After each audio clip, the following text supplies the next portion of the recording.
बचपन में हम सभी चुंबक से खेलते थे। हम अक्सर मैग्नेट को लोहे की किसी चीज़ से चिपकाने की कोशिश किया करते थे और जब हमारे पास एक से ज़्यादा मैग्नेट हुआ करती थी तब हम उन दोनों मैग्नेट्स को एक साथ चिपकाते थे और एक दूसरे से दूर भागते हुए देखते थे। थोड़ा बड़ा होने के बाद और साइंस पढ़ने के बाद हमें मैग्नेट और उसके इस यूनिक बिहेवियर के बारे में और अच्छे से पता चला कि एक मैग्नेट के नॉर्थ और साउथ पोल नाम के दो साइड्स होते हैं। जब आप एक मैग्नेट के नॉर्थ पोल को दूसरे मैग्नेट के साउथ पोल के पास लेके जाते हैं तो दोनों तुरंत एक दूसरे से चिपक जाते हैं। वहीं जब आप एक मैग्नेट के नॉर्थ पोल को दूसरे मैग्नेट के नॉर्थ पोल के पास लेके जाते हैं तो वो दोनों एक दूसरे से दूर भागते हैं। अब ऐसा क्यों होता है? इस सवाल का जवाब आसानी से दिया जा सकता है। दरअसल हमारे आसपास की हर एक चीज़ मैटर से बनी होती है और मैटर हमेशा ही कोशिश करता है कि वो एक स्टेबल या न्यूट्रल स्टेट में रहे। एक नेगेटिव चार्ज हमेशा ही अपने इलेक्ट्रॉन्स को किसी और को देना चाहता है ताकि वह स्टेबल स्टेट में आ सके। इसीलिए वो एक पॉजिटिव चार्ज को अपनी तरफ अट्रैक्ट करता है। वहीं दूसरी तरफ एक पॉजिटिव चार्ज को इलेक्ट्रॉन्स की ज़रूरत होती है अपने स्टेबल स्टेट में आने के लिए। इसीलिए वो नेगेटिव चार्ज को अपनी ओर अट्रैक्ट करता है। बिल्कुल यही कॉन्सेप्ट मैग्नेट में भी यूज़ होता है। अगर हम एक मैग्नेट के नॉर्थ पोल को दूसरे मैग्नेट के नॉर्थ पोल के पास रखें तो एक अनस्टेबल एनवायरनमेंट बन जाता है जिसमें वो दोनों एडजस्ट नहीं कर सकते। इसको ऐसे समझ लीजिए कि जब बहुत ज़्यादा गर्मी का मौसम आता है तब आप कौन से रूम में बैठना पसंद करते हैं? एक गर्म रूम में जहाँ पर दिन भर सन की रोशनी आती है या फिर उस रूम में जहाँ पर एसी लगा हुआ है और ठंडा रहता है? हमारे लिए एसी वाला रूम सबसे ज़्यादा स्टेबल है, इसीलिए हम वहाँ जाना पसंद करते हैं। स्टेबल रहने के लिए एक नॉर्थ पोल साउथ पोल को अट्रैक्ट करता है और स्टेबल रहने के लिए ही एक नॉर्थ पोल दूसरे नॉर्थ पोल से दूर भागता है। लेकिन आज मैं आपसे एक ऐसा सवाल पूछने वाला हूँ जिसके बारे में शायद आपने कभी नहीं सोचा होगा। मान लीजिए आपके पास एक बड़ा मैग्नेट है जिसके एक ओर नॉर्थ पोल होता है और दूसरी ओर साउथ पोल है। हमें बचपन से ही सिखाया जाता है कि इस तरह के हर एक मैग्नेट के पास अपना एक नॉर्थ पोल होता है और एक साउथ पोल होता है। लेकिन अब अगर मैं आपसे कहूँ कि इस मैग्नेट के दो हिस्से कर दिए जाए तो क्या होगा? क्या ऐसा करने से हमारे पास ऐसे दो मैग्नेट हो जाएंगे जिसमें एक के पास नॉर्थ पोल है और वहीं दूसरे के पास साउथ पोल है? जवाब है नहीं। और इसी जवाब ने वैज्ञानिकों को परेशानी में डाल रखा है। आखिर क्यों एक सिंगल मैग्नेट के पास केवल नॉर्थ पोल या केवल साउथ पोल नहीं हो सकता?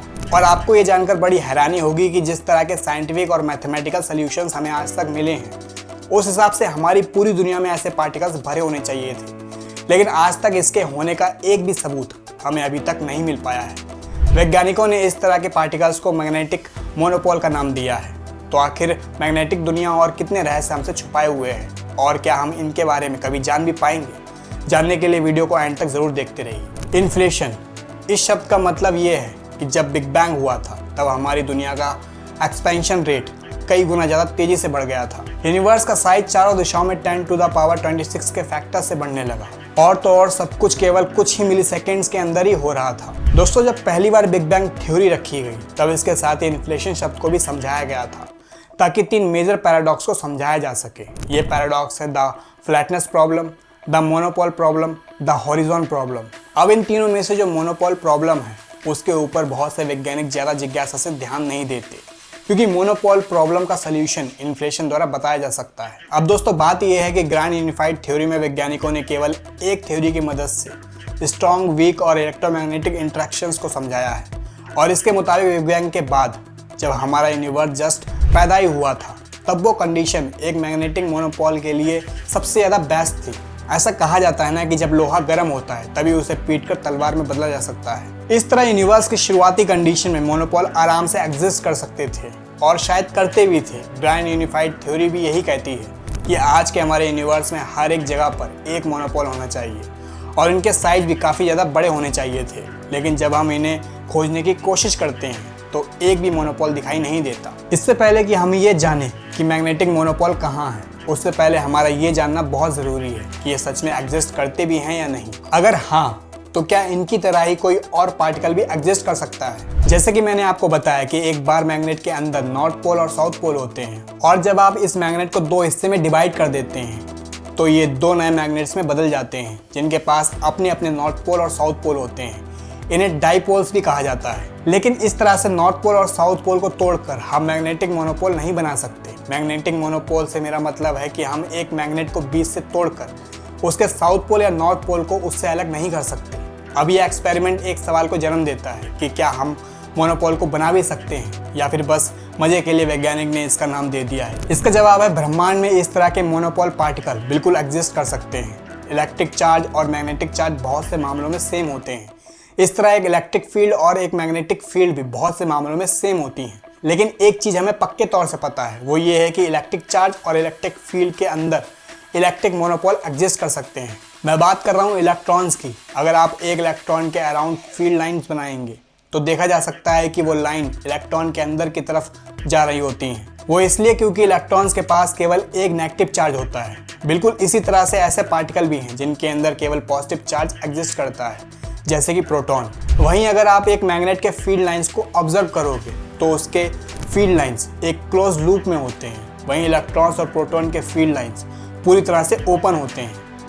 मैग्नेटिज्म और इलेक्ट्रिसिटी को एक ही सिक्के के दो हिस्से कहा जाता है, लेकिन तब भी हमें केवल इलेक्ट्रिसिटी से जुड़े हुए मोनोपोल्स ही अब तक मिले हैं। मैग्नेटिक मोनोपोल का कोई अता पता नहीं है। मैग्नेटिज्म और इलेक्ट्रिसिटी के मैथमेटिकल इक्वेशन भी कई मामलों में सेम है। पॉल डिरैक नाम के साइंटिस्ट ने क्वांटम मैकेनिक्स के कॉम्प्लेक्स थ्योरीज सॉल्व करने के बाद कहा था कि मैग्नेटिक मोनोपोल्स बिल्कुल एग्जिस्ट करते हैं, फिर चाहे पूरे यूनिवर्स में सिर्फ एक ही तरह का पार्टिकल क्यों ना हो।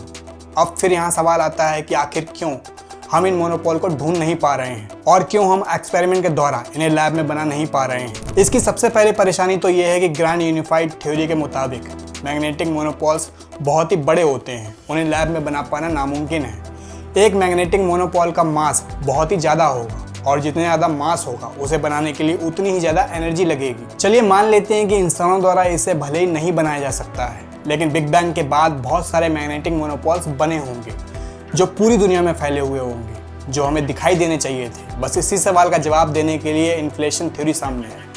इन्फ्लेशन के मुताबिक बिग बैंग ने बहुत सारे मैग्नेटिक मोनोपोल्स को अर्ली यूनिवर्स में क्रिएट कर दिया था। इस बात में कोई शक नहीं है कि किसी भी रूप में इन्फ्लेशन ये नहीं कह रहा है कि मोनोपोल्स एग्जिस्ट नहीं करते। इन्फ्लेशन तो बस ये बताता है कि मोनोपोल्स आखिर कहाँ गए हैं। अगर आसान शब्दों में कहूँ तो मैग्नेटिक मोनोपोल्स हमारे इस ऑब्जर्वेबल यूनिवर्स में बहुत ही ज़्यादा दूर हैं। जब बिग बैंग हुआ था तब मैग्नेटिक मोनोपोल्स बने होंगे, लेकिन फिर जब इन्फ्लेशन आया तो उसने इन पार्टिकल्स के बीच इतनी ज़्यादा स्पेस क्रिएट कर दी कि ये दुनिया के अलग अलग कोने में पहुंच गए। मैग्नेटिक मोनोपोल्स के बीच जो छोटा सा स्पेस था वो इन्फ्लेशन की वजह से इतना ज़्यादा बड़ा हो गया कि हम इन्हें कभी नहीं देख पाएंगे। वैज्ञानिक कहते हैं कि इस पूरे यूनिवर्स में हमें मुश्किल से शायद एक मोनोपोल दिख सकता है, और वो भी दुनिया में कहीं भी हो सकता है। मोनोपोल्स ज़रूर एग्जिस्ट करते हैं, लेकिन वो हमसे इतनी ज़्यादा दूर हैं कि हम उन्हें कभी नहीं देख पाएंगे। तो दोस्तों इस वीडियो में बस इतना ही। वैसे आप हमारा ये वीडियो कौन से शहर से देख रहे हैं हमें कमेंट सेक्शन में ज़रूर बताएं, और वीडियो पसंद आई हो तो वीडियो को लाइक ज़रूर कीजिएगा और इन वाली वीडियोस को भी ज़रूर देखिएगा। मिलते हैं अपनी अगली वीडियो में।